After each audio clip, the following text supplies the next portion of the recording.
It's gonna be 2 long weeks for Sukuna fans, as there is a break next week, and right now Sukuna is facing those fraud allegations, which I'm gonna address them later on in this video. So the chapter starts with Gojo having a nosebleed and Yuta looking worried by watching it. Then Gojo and Sukuna open their domain once again, while Gojo just wipes off his nosebleed like it's nothing serious.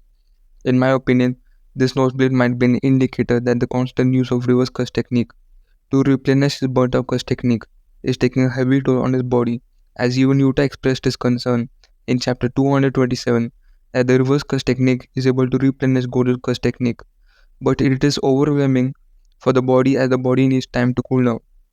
Later, Angel deduces that even Sukuna can regenerate the burnt out curse technique through reverse curse technique, as Sukuna was able to use domain expansion, which he learned after seeing Gojo do it.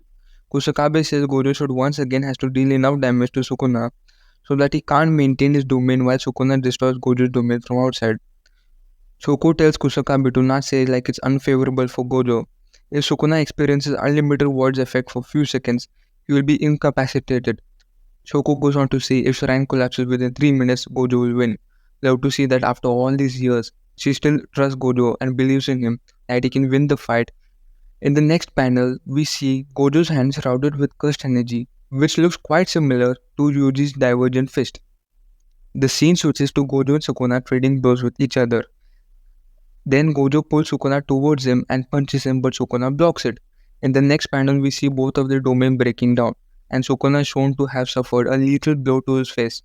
So Miwa and Yuji realizes that Gojo is stronger inside the domain, as Sukuna suffered an injury to his face, while Gojo hasn't suffered any injury and believes that Gojo has a chance to win this fight. We then shift to Gojo and Sukuna, opening the domain once again. But Yuta, Hakari, and Higuruma notices that probably Gojo's domain was expanded a bit earlier. Gojo says Sukuna went on to heal his body. He was a bit late to regenerate his burnt out curse technique.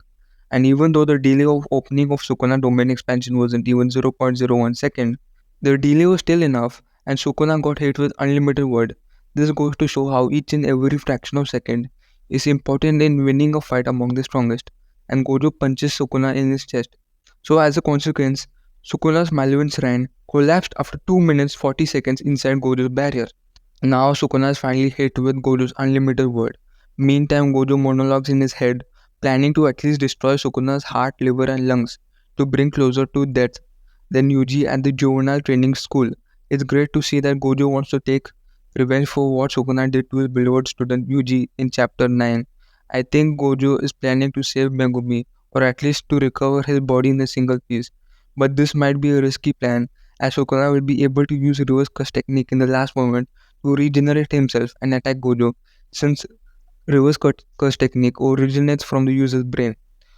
But Sukuna finally summons 8-handed sword Divergent Sila Divine General Maharaga, which is obviously the Sukuna version.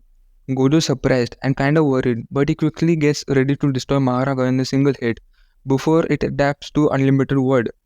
Gojo tries to use curse technique reversal, but Maharaga destroys Gojo's domain from inside.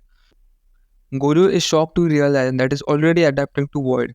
And to close off the chapter, we see Maharaga smiling while casually destroying Gojo's domain.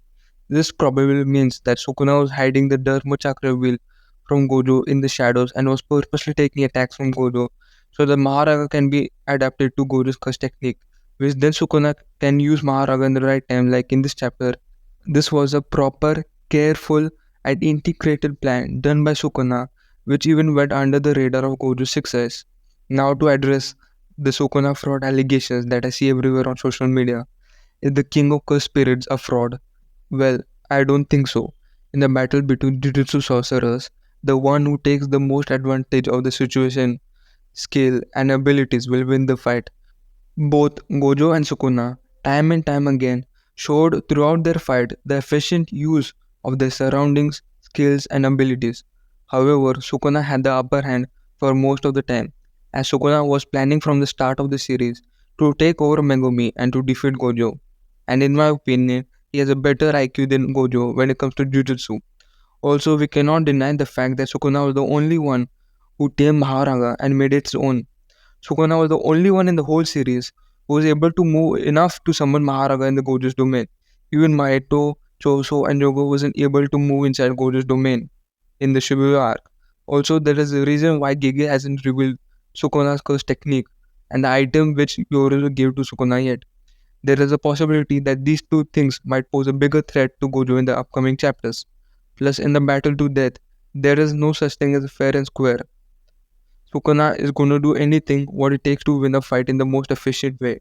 Whether you like it or not, Sukuna has taken a dub in this chapter as usual. So if you have liked the video, please like, comment, share and subscribe, and I will meet you in the next video. Peace.